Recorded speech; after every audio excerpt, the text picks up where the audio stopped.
우리가 쓰는 말에는 이미지라는 것이 있죠. 말을 하면 딱 들었을 때 많은 설명을 하지 않아도 그 단어 속에 어떤 이미지가 있습니다. 그래서 우리가 아이들의 이름을 들어보면요, 어떤 아이의 이름은 은혜, 또 예은이, 또 어떤 사람의 이름은 성령, 에스더, 이런 이름들을 가지고 있습니다. 그러면 우리가 금방 알죠. 저 집안은 기독교 가정이구나. 그들이 안 믿어도 그 아버지 이름을 지신 분은 반드시 크리스찬일 거야. 이렇게 금방 알 수 있잖아요. 또 뭐 기독교 분위기가 아니라 다른 종교의 분위기가 나는 이름들도 있지요. 그래서 이 어떤 단어를 쓸 때 그 단어가 주는 이미지가 확실히 있는 겁니다. 그래서 어떤 이미지가 시대의 변화에 따라서 좀 부정적으로 쓰이게 되면 그 단어를 바꾸는 경우가 많습니다. 예를 들면 우리가 집과 집을 소개하는 공인중개서, 그 옛날에는 복덕방이라고 그랬잖아요. 옛날 복덕방에 대한 개념은 이렇게 연세 드신 분들이 그냥 장기 뜨고 그런 분위기가 강했습니다.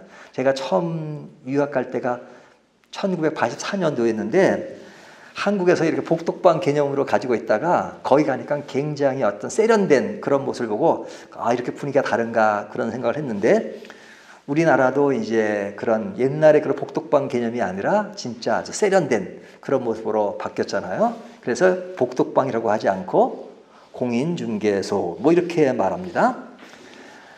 제가 가는 그 머리를 하러 가는 곳이 있었는데 그 사람이 그런 얘기 하더라고요. 아는 사귀는 사람이 있었는데 그 엄마가 자기 결혼을 반대했대요. 그 반대한 이유가 뭐냐면 미용사라고. 요즘은 미용사란 말 쓰지 않잖아요. 헤어 디자이너 그러잖아요. 그러니까 이런 용어들이 조금 뭐 좀 부정적이면 이렇게 바뀌는 것을 볼 수 있습니다. 옛날에는 뭐 소경, 장님 그러잖아요. 요즘 시각 장애인 이렇게 쓰잖아요. 그러니까 용어들이 바뀌고 조금 더 고급스럽게 쓰려고 그러면 또 그것도 바뀝니다. 옛날에는 간호원, 그런데 간호사로 바뀌고 이런 것들이 이렇게 어떤 그 단어 속에 말 속에 그 포함된 그 이미지가 있기 때문에 그 이미지에 따라서 바뀌는 것을 볼 수가 있어요. 오늘이 부활절인데요. 부활이라고 하는 단어의 이미지는 어떻습니까?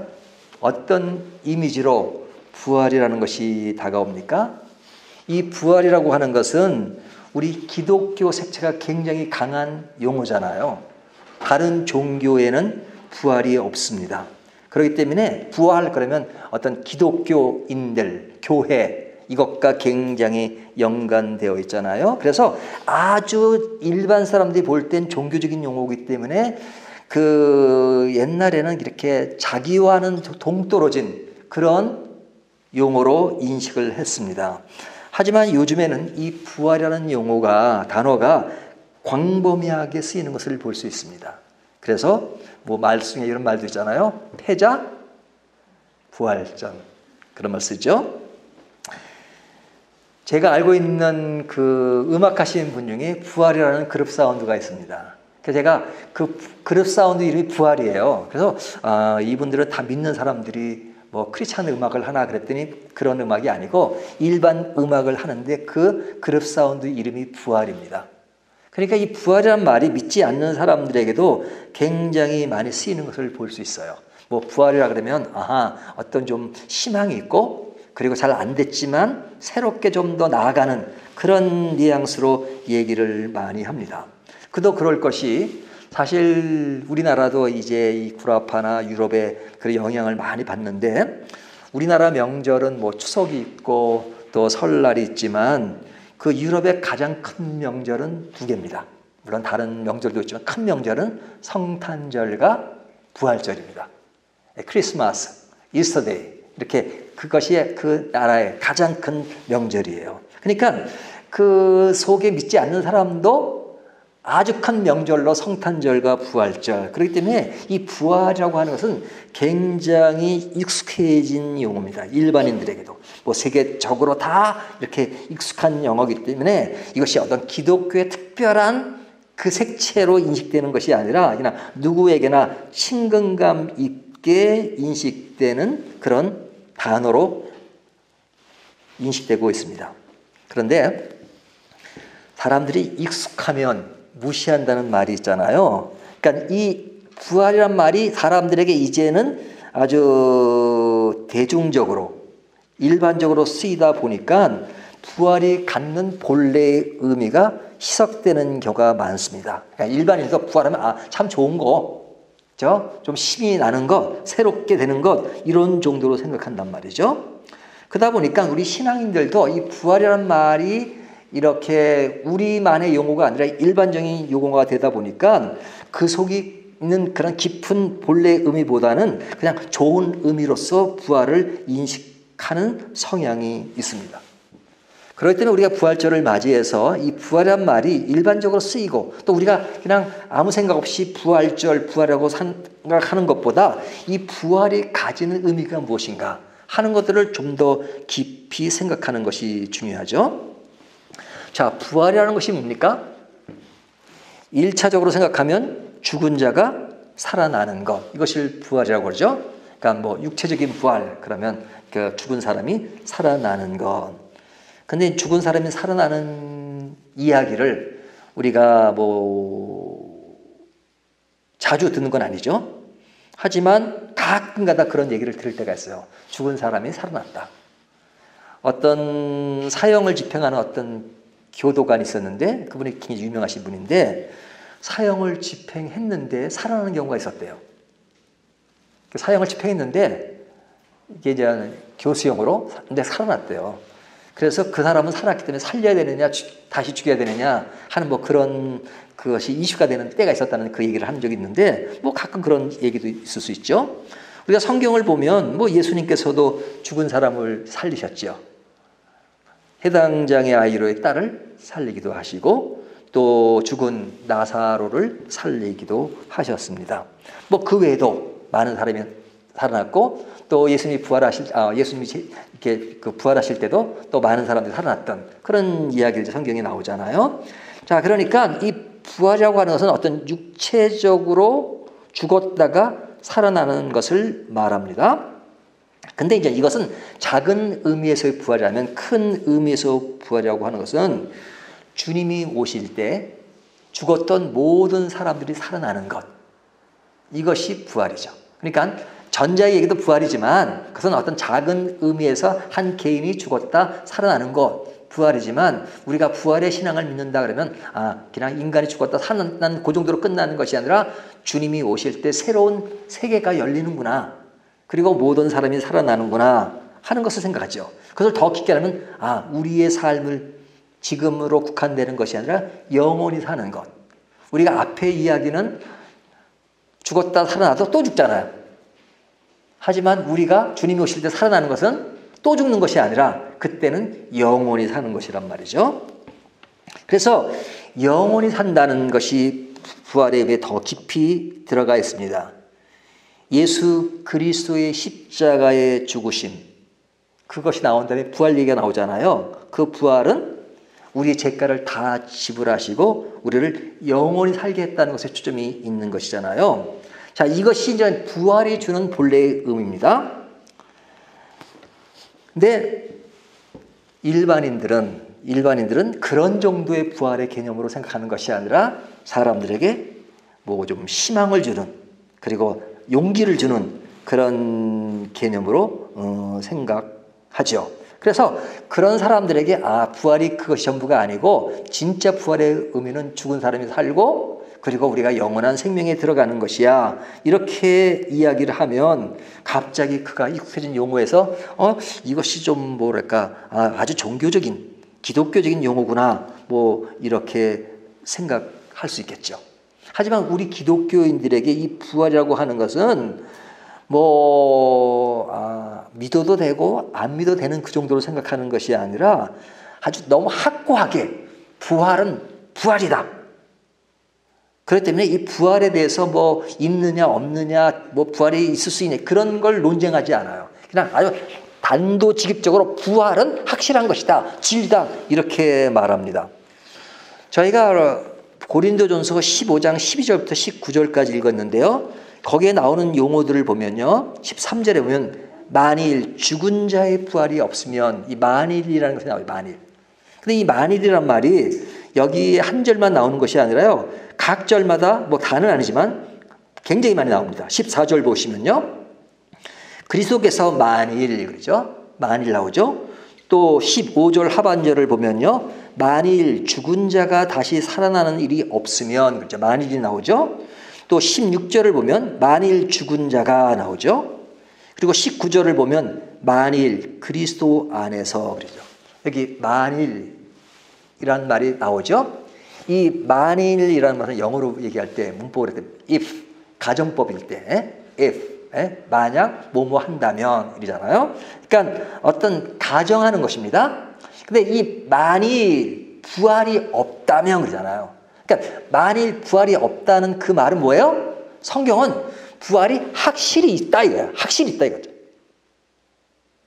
그러니까 만일이라는 전제를 둔 건 만일 부활이 없다고 한다면 어떻겠다는 말을 하는 거잖아요. 그러니까 성경은 거기서 뭐 논쟁이고 이거 필요 없는 거예요. 부활은 너무 확실한 것이에요. 만일 부활이 없다면 그 얘기는 부활은 확실히 있어 이 말이잖아요.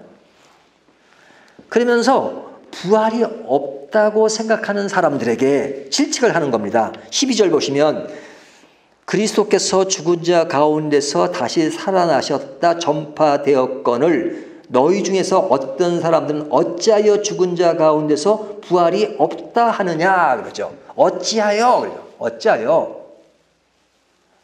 이 어찌하여라는 말은 뭐예요?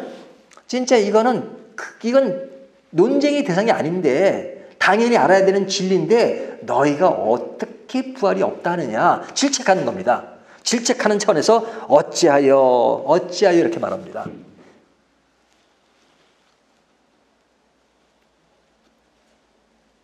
그러면서 성경이 말하는 것은 이 부활이라고 하는 것은 그냥 논쟁의 대상이 될 수 없다는 것을 전제로 하면서 만일 부활이 없다면 어떻게 되느냐 14절 그리스도께서 만일 다시 살아나지 못하셨으면 우리가 전파하는 것도 헛것이요 또 너희 믿음도 헛것이며. 자, 만일 부활이 없다면 뭐가 헛것이라는 거예요?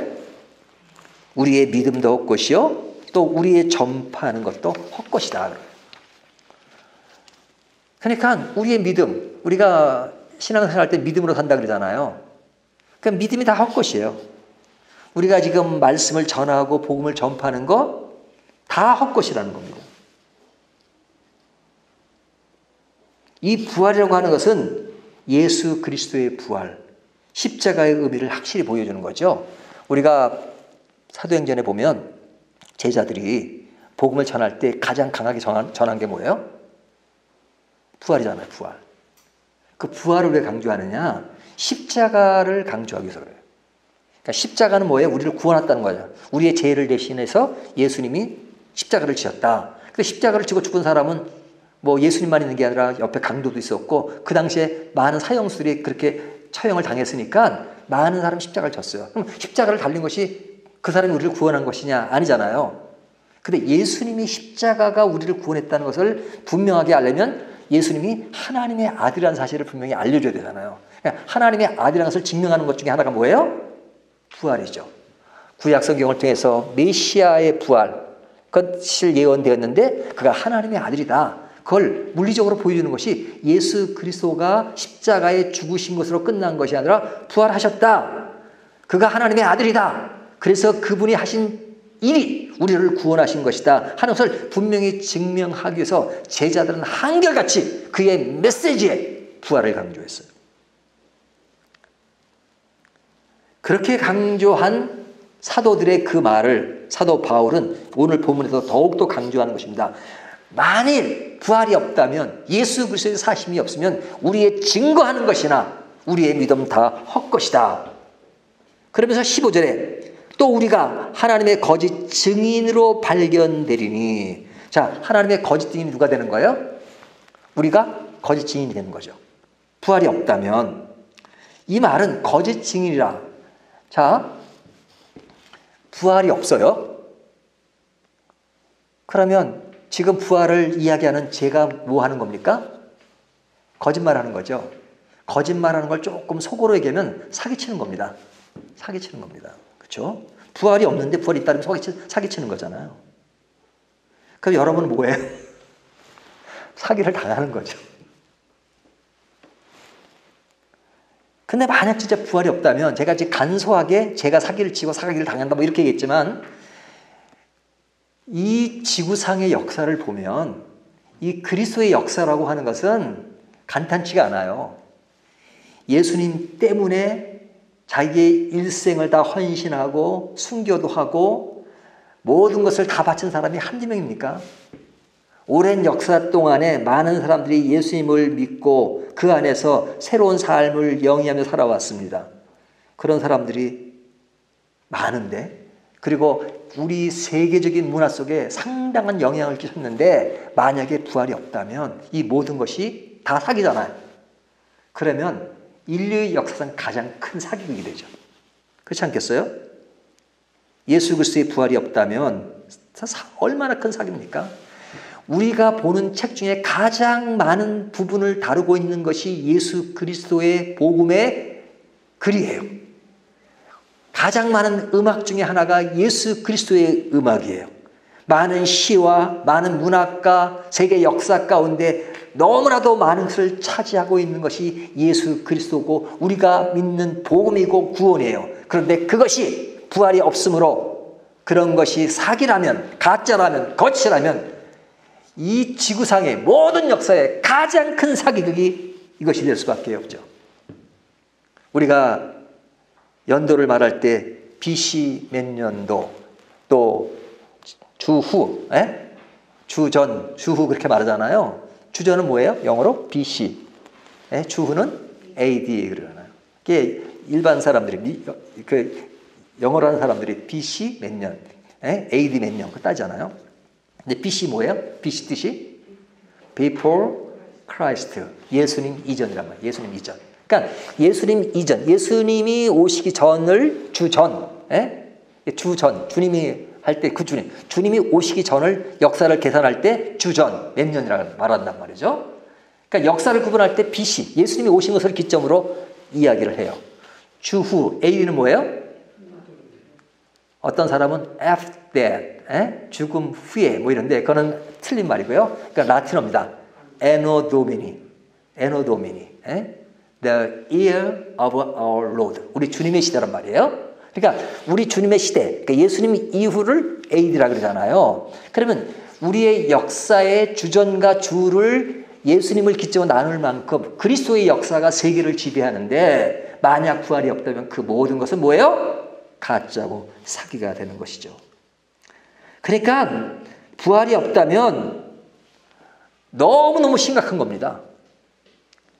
역사를 다시 써야 하고 이 세상에 나오는 많은 시집가, 많은 음악가, 많은 문학가, 많은 극가 또 이 모든 것을 다시 뒤엎어야 되는 굉장히 큰 위기가 온 것이죠. 그래서 성경은 그렇게 말하는, 만약 부활이 없다면, 부활은 너무 당연한 것인데 부활이 없다면 이거 너무너무 심각한 것이다. 그거는 도리어 부활이 없다라고 부정하기가 더 힘들다는 거예요. 부활이 없다면 우리의 인생은 이 세상으로 끝나죠. 그렇겠지 않겠어요? 우리가 부활이 없다면 우리가 사는 날 동안만 있다가 그냥 사라지는 거잖아요. 우리가 가깝게 지내던 사람이 돌아가시면 그래도 희망을 갖는 것이 뭐예요? 천국에서 만나자 그러죠. 천국에서 어떻게 만나요? 부활이 없다면? 부활이 없다면 다 만날 수 없는 겁니다. 다 사기가 돼버리죠. 부활이 없다면 미래의 소망도 없습니다. 부활이 없으면 예수 그리스도의 부활이 없는 것이기 때문에 우리가 여전히 죄 가운데 있는 것이죠. 17절을 보세요. 그리스도께서 다시 사신 일이 없으면 너희의 믿음도 헛되고 너희가 여전히 죄 가운데 있을 것이요. 그렇죠? 어떤 구원의 문제, 복음의 문제가 해결되는 것이 없으니까 우리에게 뭐가 없다는 얘기가 돼요? 구원이 없다는 얘기가 되잖아요. 구원이 없다는. 그러니까 구원이 없고 이미 죽은 사람의 다시 만남도 기대할 수 없는 겁니다. 18절을 보세요. 또한 그리스도 안에서 잠자는 자도 망하였으리니. 잠자는 사람이 누구? 이미 죽은 사람들. 예?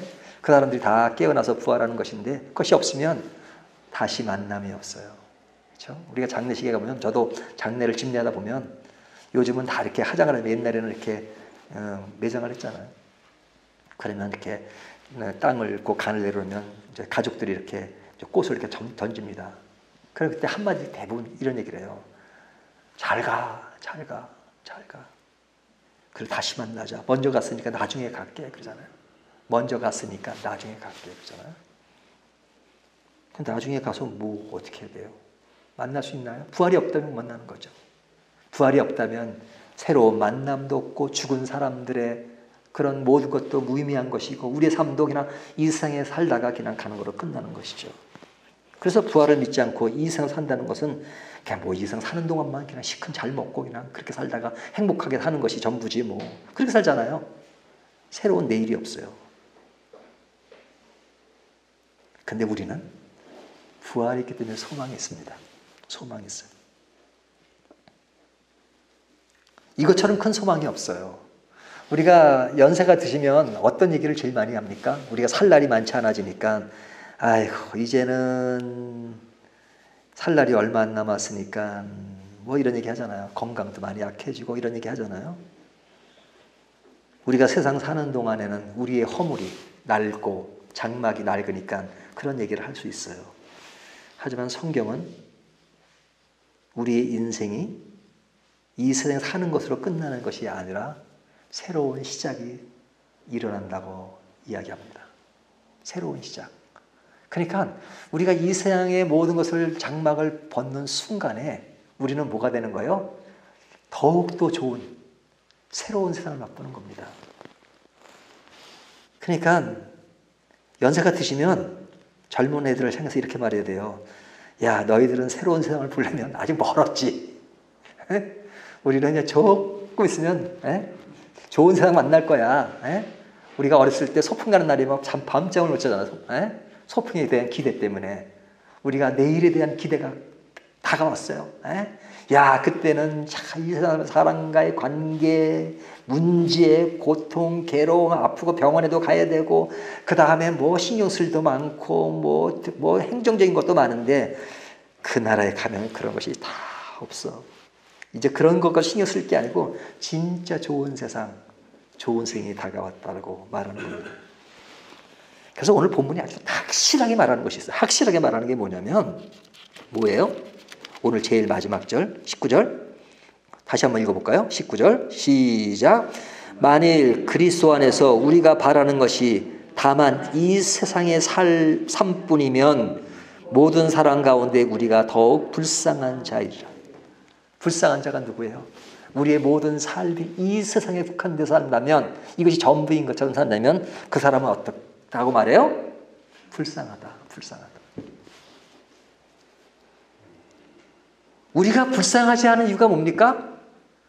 우리에게는 내일이 있어요. 영원한 내일. 하나님 나라가 보장된 내일. 천국이 있어요.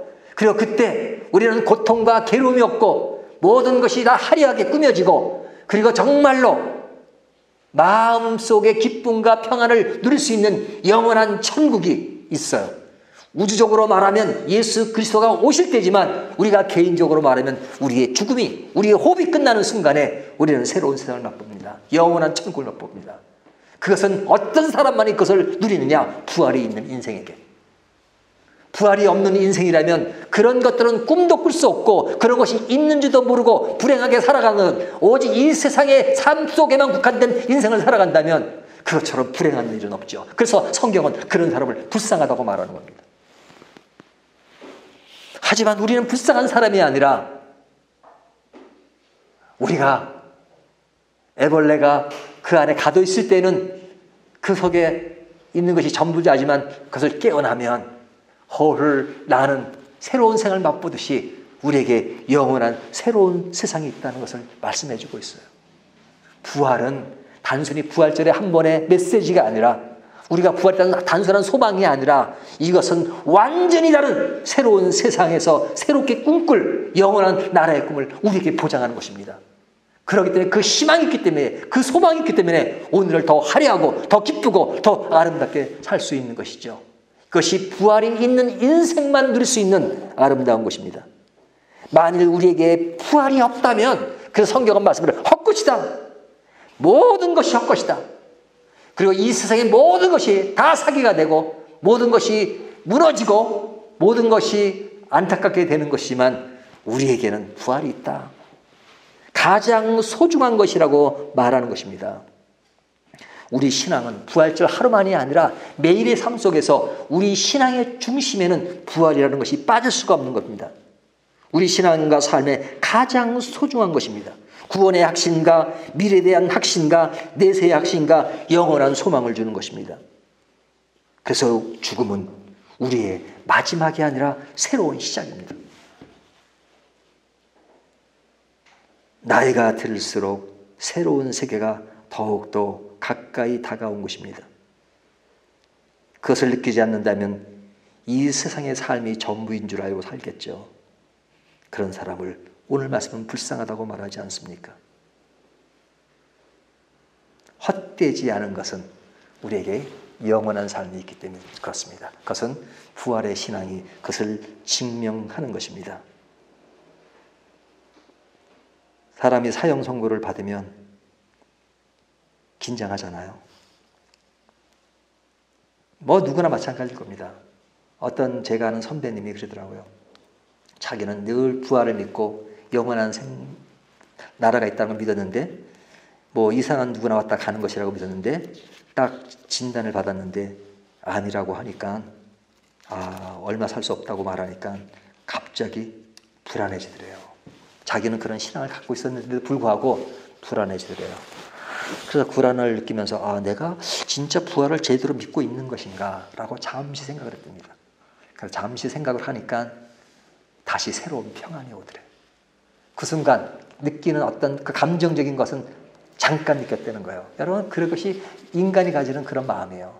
저 역시도 아마 내일 죽는다면 아마 그런 생각을 순간적으로 감정으로 느끼겠지요. 하지만 여러분 그럴 때마다 우리가 다시 말씀을 묵상하면서 부활이 얼마나 우리에게 값진 것인가. 그리고 부활이 값진 이론이 아니라 진짜 내일이 있다는 것. 우리가 죽으면 새로운 세상이 열린다는 것. 그것을 다시 한번 생각하면 감정적으로는 순간 움찔하겠지만 그러나 그 나라의 말씀이 우리를 새롭게 할 것입니다. 그 새로움을 함께 느끼는 저와 여러분이 되시기를 주님의 이름으로 축원합니다.